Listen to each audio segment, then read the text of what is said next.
औज़ुबिल्लाहिमिनश्शैतानिर्रजीम बिस्मिल्लाहिर्रहमानिर्रहीम। अस्सलामु अलैकुम रहमतुल्लाहि व बरकातुहू हुवश्शाफ़ी। मेरे दोस्तों, मैं आपका दोस्त हकीम मोहम्मद शमीम आपकी खिदमत में फिर से हाज़िर हूँ एक नई वीडियो के साथ, एक नए टॉपिक के साथ, एक नए नुस्खे के साथ। उम्मीद करता हूँ कि आप तमाम हज़रात जहाँ कहीं भी होंगे बहुत अच्छे होंगे और मुझे अपने भाई की बताई हुई दवाइयों से और बताई हुई ज्ञान की बातों से बहुत फ़ायदा ज़रूर उठा रहे होंगे मेरे दोस्तों। तो आप हज़रात से दरख्वास्त करता हूँ कि जो हमारे दोस्त, हमारे भाई हमारे चैनल पर नए हैं, ज़रूर सब्सक्राइब कर लें, और जिन्होंने सब्सक्राइब किया हुआ है उनसे भी दरख्वास्त ये है कि वो भी ज़रूर ज़्यादा से ज़्यादा शेयर करें, ताकि हमारी जो भी वीडियो है वो ज़रूरतमंदों तक पहुंच सके और भटका हुआ आदमी सही राह देख सके अल्लाह के फजल से। तो मेरे दोस्तों, मैं वीडियो को ज़्यादा लंबी ना करते हुए यही सोच रहा हूँ कि वीडियो को बिल्कुल मुनासिब वक्त के अंदर ही ख़त्म करूँ, ताकि आप हजरात वीडियो को पूरा देख सकें। हालांकि अगर मैं अच्छे से समझाऊं तो वीडियो थोड़ी सी लंबी तो होती है ज़रूर, लेकिन आप फिर देखते नहीं। तो मेरे दोस्तों, आपकी खिदमत में जो नुस्खा लाया हूँ वो शिर्क पतन का एक माया नाज नुस्खा, एक ज़बरदस्त, यानी कि नुस्खों का सरदार, सीने का राज है, और बहुत पुराना, बहुत ही पुराना ख़ानदानी नुस्खा है। हकीकत में इसको इस्तेमाल करने के बाद ये नुस्खा कभी भी किसी भी मरीज़ पर, अल्हम्दुलिल्लाह अल्हम्दुलिल्लाह, अल्लाह का शुक्र है, कभी भी किसी मरीज़ पर फ़ेल नहीं होता, बशर्ते कि मर्ज़ को समझ के सही तरह से दवाई इस्तेमाल कर ली जाए।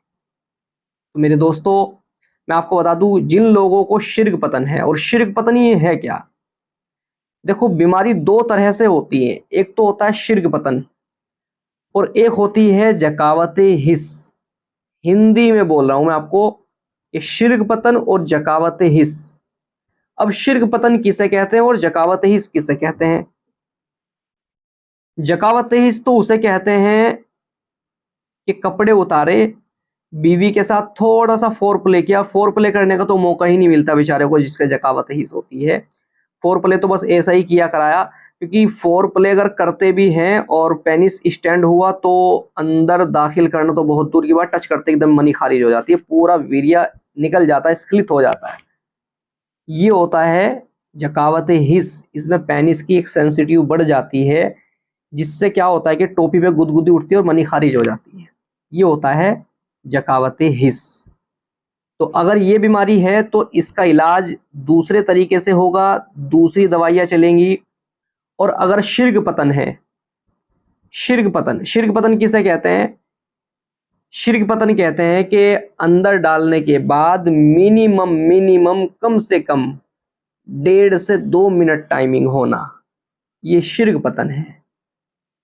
तो मेरे दोस्तों, जिन लोगों को शिर्क पतन है और वो खुद फारिग हो जाते हैं, खुद डिस्चार्ज हो जाते हैं, लेकिन वाइफ को डिस्चार्ज नहीं करा पाते, हंगे लगा लेते हैं, पूरे जोड़ लगा लेते हैं एड़ी से चोटी तक, लेकिन बीवी को डिस्चार्ज नहीं करा पाते, तो उनके लिए मैंने डिस्क्रिप्शन में लिंक दिए हुए हैं, वो भी वीडियो ज़रूर देखें कि बीवी को डिस्चार्ज कराने के तरीके क्या हैं। लेकिन अपनी टाइमिंग बढ़ाने के लिए आप ये नुस्खा इस्तेमाल करें। यकीन माने, ये नुस्खा एक ऐसा नुस्खा है कि आपकी स्टैंडिंग पावर के अंदर भी इजाफा करेगा, आपकी टाइमिंग के अंदर भी बढ़ोतरी होगी, और इसके साथ साथ आपकी जिस्मानी ताकत, आपकी बदनी ताकत को भी इंक्रीज करेगा, बढ़ाएगा। बहुत ज़बरदस्त नुस्खा है, यकीन माने मेरे दोस्तों, मैं आपके साथ धोखा नहीं कर रहा हूँ। जो नुस्खा आपके खिदमत में पेश कर रहा हूँ वो बिल्कुल हकीकत, रियल नुस्खा है, कोई फेक नुस्खा नहीं है, और ना ही मैं आपकी खिदमत में कोई फेक नुस्खा भेजता हूँ। मैं आपको एक बात बता दूं, जब मैं कोई चीज़ बता रहा हूँ तो गलत क्यों बताऊं यार? सही चीज़ बताऊंगा, आप फ़ायदा अगर उठा लेंगे, आपको फ़ायदा होगा तो आप दुआएं तो देंगे कम से कम। आपको गलत चीज़ बता के आपका पैसा ख़राब करवाऊं, ये मुझसे नहीं होता मेरे दोस्तों। तो नुस्खा थोड़ा सा लंबा है, मैं आपको देख के बता देता हूँ। दरअसल आपको जो जो सामान लेना है, सबसे पहली बात है कि आपको लेना है सतावर। नोट कर लें आप, क्योंकि डिस्क्रिप्शन में लिखने का मौका नहीं मिल पाता। तो आप सबसे पहले ले लें सतावर, ये लेनी है आपको 25 ग्राम।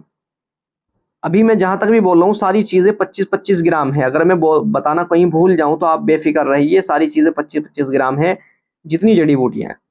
सतावर लेनी है 25 ग्राम। दूसरे नंबर पर आपको बीज बंद लेना है, बढ़िया वाला खालिस 25 ग्राम। तीसरे नंबर पर आपको लेनी है ब्रह्मडंडी। ये ब्रह्मडंडी बहुत ज़बरदस्त है और दिमाग को ताकत देने के लिए भी बहुत बेहतरीन चीज़ है। ये भी 25 ग्राम। ताल मखाना, ताल मखाना लेना है, ये भी 25 ग्राम। समंदर सोख 25 ग्राम। सपिस्ता, सपिस्ता ये लेना है 25 ग्राम। मोच रस ये भी 25 ग्राम लेना है। और सिंघाड़ा खुश्क यानी कि सिंघाड़े की गिरी लेनी है, ये भी 25 ग्राम लेनी है। और इसके बाद लेना है गोखरू, गोरखू भी बोलते हैं गोखरू। ये आप पहाड़ी ले लें तो ज़्यादा बढ़िया है, ये तो हरे वाला गोखरू भी चल जाएगा। ये भी 25 ग्राम लेना है। ये आपने जो जड़ी बूटियां लेनी है सारी 25-25 ग्राम लेनी है। उसके बाद आपको 3 तरह के कुश्ते लेने हैं जिनको बोलते हैं भस्म। और यकीन माने भस्म वो चीज़ है जिस तरह से एक एंटीबायोटिक टैबलेट होती है, एंटीबायोटिक गोली होती है कि एक मर्ज़ के लिए खाई, कई-कई मर्ज़ों में फ़ायदा होता है। इसी तरह से ये कुश्ते होते हैं, भस्म होती है कि एक चीज़ के लिए आप खा रहे हैं तो ये खाली उसी में ही नहीं, आपके शरीर में बहुत सारी जगह ये फ़ायदा पहुँचाएगी। तो आपको कुश्ता कलई लेना है, कुश्ता कलई, इसको हिंदी में बोलते हैं वंग भस्म। ये आपको लेनी है 18 ग्राम। इसके बाद आपको लेना है कुश्ता मरजान, ये भी आपको 18 ग्राम लेना है। और इसके बाद आपको लेना है कुश्ता सदफ, ये 3 कुश्ते हैं, इसको भी आपको 18 ग्राम लेना है। ये आप 18 से 20 ग्राम कर सकते हैं, ठीक है। क्योंकि देखो हमारे यहाँ जो दवाइयाँ बनती हैं हम तो अपने हिसाब से करते हैं सारी चीज़ें कि भाई मानने की बात है, कोई नुस्खा 20 किलो बन रहा है तो उसमें उस हिसाब से डलती है, मैंने यानी कि क्वांटिटी तो पूरी होती है। मतलब मैं आपको वो बता रहा हूँ कि एक मतलब एक काउंटिंग। तो आप हजरात अब इस नुस्खे को 25-25 ग्राम के हिसाब से ले रहे हैं तो जाहिर सी बात है कि आप ये कुश्ते खुद तो बना नहीं पाएंगे, मार्केट से लेंगे। अगर मार्केट से ले रहे हैं तो मार्केट में 10 ग्राम की आपको डब्बी मिलेगी या 5 ग्राम की मिलेगी। तो आपने 4 ले ली तो फिर 2 ग्राम का क्या करेंगे आप, उसको फेंकने के बजाय आप बेहतर है कि इसी के अंदर डाल दें। या ऐसा कर सकते हैं सारी चीज़ें 25 ग्राम की जगह 30-30 ग्राम ले लें और कुश्ते 20-20 ग्राम कर सकते हैं, ये भी बेस्ट तरीका है। तो ये लेकर के मेरे दोस्तों आपको बिल्कुल बारीक पीस लेना है और बहुत अच्छे से सारी देखो जड़ी बूटियों को पीसना है, कुश्तों को नहीं। कुश्ते तो पहले ही ऑलरेडी जो है पाउडर है। तो आपको सारी जड़ी बूटियों को पीस करके बिल्कुल बारीक पाउडर कर लेना है और करने के बाद उसके अंदर ये कुश्ते डाल के भस्म डाल के अच्छे से मिक्स कर लेना है। और बहुत अच्छे से मिक्स करने के बाद किसी डब्बे में भर लेना है। और भरने के बाद अब सुबह खाली पेट आधा चम्मच मिनिमम 4 ग्राम, 4 से 5 ग्राम सुबह खाली। वैसे तो हकीकत में इसकी खुराक जो है, जो ख़ानदानी नुस्खा है और जो बुज़ुर्गों ने और हमारे बड़ों ने लिखा है, ये 3-3 ग्राम की खुराक है। लेकिन आजकल का मसला क्या है कि हर मरीज़ को पहले के हिसाब से डोज़ बढ़ा कर के दी जाती है।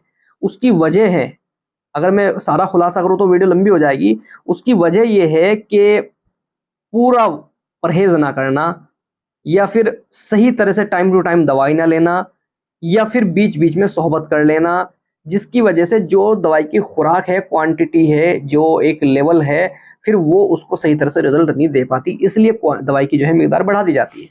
इसकी असल खुराक जो है वो 3-3 ग्राम है, लेकिन हम क्या करते हैं 4 से 5 ग्राम मरीज़ को इस्तेमाल कराते हैं। तो 4 से 5 ग्राम यानी कि आधा चम्मच सुबह खाली पेट खाएँ और ऊपर से गुनगुना दूध पिएँ और आधे घंटे तक कुछ ना खाएँ। और शाम को खाना खाने के 1 डेढ़ घंटे बाद सोने से कम आधा पौन घंटा 1 घंटा पहले खाकर आधा चम्मच ऊपर से दूध पिएँ और कुछ वक्त के लिए टहलें, हज़म हो जाए तो फिर सोएं। तो दोस्तों आपको ये ऐसे इस्तेमाल करनी है। अगर आपके कब्ज़ बनता है तो पेट को पहले साफ़ रखें, क्योंकि जब तक पेट साफ़ नहीं रहेगा तो आपके कोई भी दवाई हज़म नहीं होगी, कोई भी दवाई रिज़ल्ट नहीं देगी। पेट बहुत ज़रूरी है साफ़ होना। अगर कब्ज़ बनता है तो रात को पेट साफ़ की दवाई लें और ये कब्ज़ खाना खाने से पहले दवाई ले लें। तो आप इस नुस्खे को बना करके इस्तेमाल करें। नहीं बना सकते, हमारे यहाँ से बना बनाया मंगा सकते हैं। अगली वीडियो में फिर से मुलाकात होगी, तब तक के लिए अल्लाह हाफ़िज़। अस्सलामु अलैकुम व रहमतुल्लाहि व बरकातुहू।